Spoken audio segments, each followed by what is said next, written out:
अस्सलाम वालेकुम। आज के लेक्चर में आप सबको खुशामदीद। आज के लेक्चर में हम ये देखेंगे कि डाटे की स्टेशनरिटी कैसे की जाती है अगर हमारे पास टाइम सीरीज़ डाटा हो। आज के लेक्चर में हम सिर्फ टाइम सीरीज़ डाटा की स्टेशनरिटी को चेक करेंगे।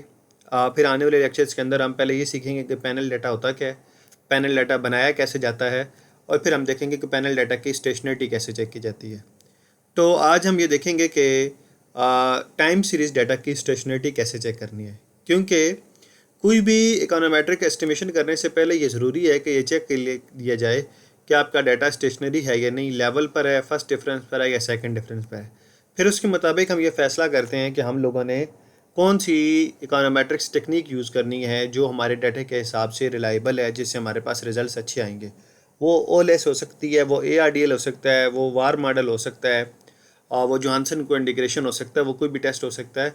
लेकिन वो लगाना कब है वो हमें पता तभी चलेगा जब हम डाटा की स्टेशनरिटी चेक करेंगे। तो सबसे पहले तो आप लोगों ने डाटा की स्टेशनरिटी चेक करनी है। तो डाटा की स्टेशनरिटी चेक करेंगे, फिर उसके बाद हम देखेंगे कि हमने कौन सा टेस्ट अप्लाई करना है। तो आइए हम देखते हैं कि हमने डाटा की स्टेशनरिटी कैसे चेक करनी है। तो इसके लिए वही जो पहले लेक्चर में आपको बताया गया था कि आपने सबसे पहले तो एक्सेल से डाटा ईव्यूज़ की फ़ाइल के अंदर लेके आना है। तो ये एक्सेल से हमने डाटा कॉपी किया, हम फाइल में गए, न्यू वर्क फाइल में गए, यहाँ हम लोगों ने अपने डाटा की स्टार्ट और एंड डेट एंटर की। मेरी डाटा की स्टार्ट डेट थी 1960 और एंड हो रहा था 23 पे, और जो मेरे डाटा की फ्रिक्वेंसी वो एनुअली है, मेरे पास एनुअली डाटा था, और डाटा की स्टार्ट और एंड डेट भी है, इसलिए मैं इस ऑप्शन के साथ जा रहा हूँ, डेटेड रेगुलर फ्रिक्वेंसी। अगर आपकी डाटा की स्टार्ट और एंड डेट नहीं है तो आप इस ऑप्शन के साथ जाएँ। आपका डाटा पैनल है तो फिर इस ऑप्शन के साथ जाएँ, लेकिन हमारा डाटा टाइम सीरीज़ है तो फिलहाल हम इस ऑप्शन के साथ जा रहे हैं। ओके, फिर उसके बाद आप क्विक में जाएं, एम्प्टी ग्रुप में जाएं, और यहाँ जाके आप अपना डाटा पेस्ट कर दें। तो ये मेरा डाटा यहाँ पे आ गया। अब इसके बाद आपने जिस भी वेरिएबल की स्टेशनरिटी चेक करनी है, उस वेरिएबल को उस वेरिएबल पे डबल क्लिक करें। जैसे कि मैं यहाँ इस पर ये डबल क्लिक करता हूँ तो ये ओपन हो गया। अब यहाँ आपने इस व्यू में जाना है। व्यू में जाएंगे तो यहाँ पे आपको नज़र आ रहा है यूनिट रूट टेस्ट। फिर इसके बाद आपने यहाँ जाना है स्टैंडर्ड यूनिट रूट टेस्ट पे। अब आपके पास जो भी ईव्यूज़ का वर्जन है तो उसके हिसाब से इसकी सेटिंग चेंज होती रहती है। अब जो लेटेस्ट आ रहे हैं उसमें कुछ में जो आपके पास यूनिट रूट टेस्ट है वो यहाँ पे नहीं आ रहा था, वो क्विक में जाके यहाँ से आ रहा होगा। तो आपने देख लेना है कि आप कौन सा वर्जन यूज़ कर रहे हैं। तो ये मेरे पास ईव्यूज़ 13 है, तो इसमें आपने वेरिएबल ओपन किया, उसके विंडो के व्यू में गए, और फिर यहाँ यूनिट रूट टेस्ट और ये पहले वाला जो है स्टैंडर्ड यूनिट रूट टेस्ट आपने ये अप्लाई करना है। इस पर ओके करें। अब ये डायलॉग बॉक्स ओपन हो रहा है।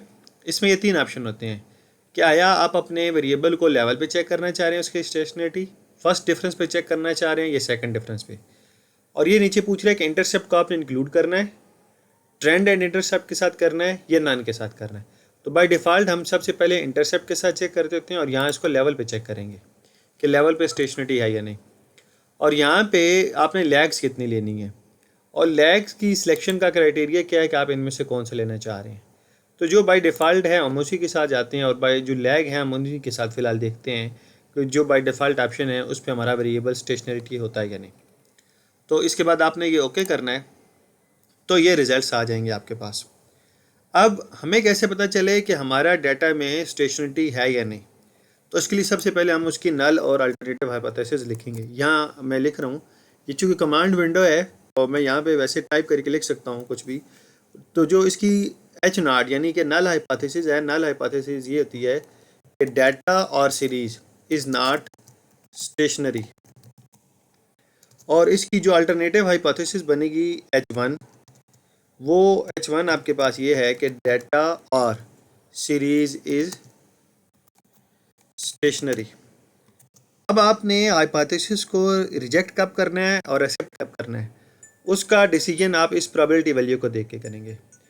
अगर आपके पास ये प्रोबेबिलिटी लेस दैन 0.05 है तो आपने H0 को रिजेक्ट कर देना है।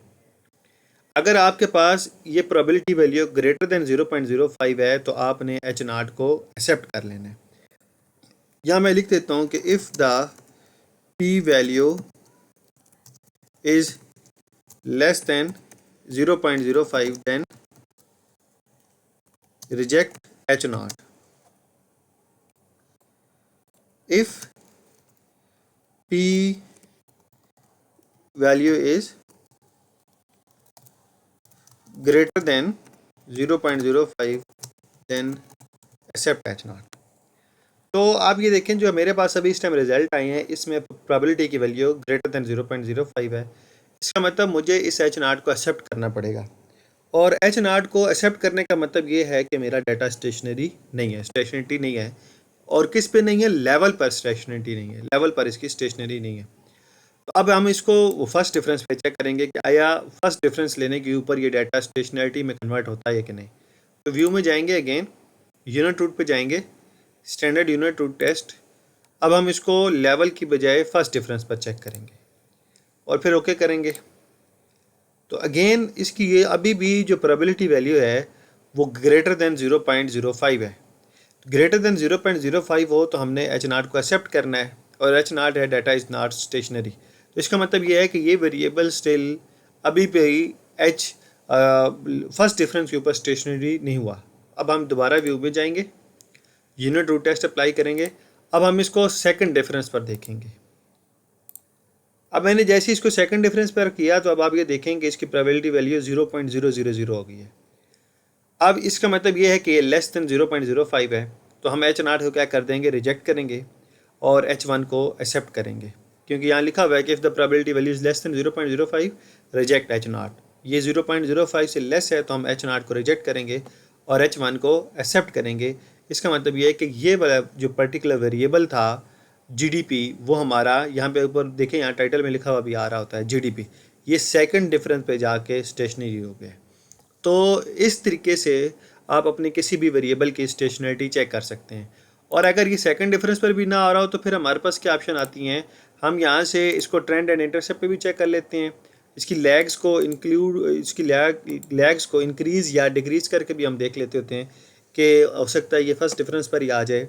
और अगर फिर भी ना आ रहा हो तो फिर हम डाटे का लॉग ले लेते हैं, डाटे की ग्रोथ रेट ले लेते हैं, डाटे को किसी एक वेरिएबल से मॉडल के अंदर जो होते हैं उससे डिवाइड करके तो फिर भी उसको नॉर्मलाइज करके तो हम इसकी स्टेशनरिटी चेक करते हैं और फिर वो जो हमारा पर्टिकुलर वेरिएबल होता है वो स्टेशनरिटी में कन्वर्ट हो जाता है। तो इस तरीके से आप किसी भी वेरिएबल की स्टेशनरिटी चेक कर सकते हैं।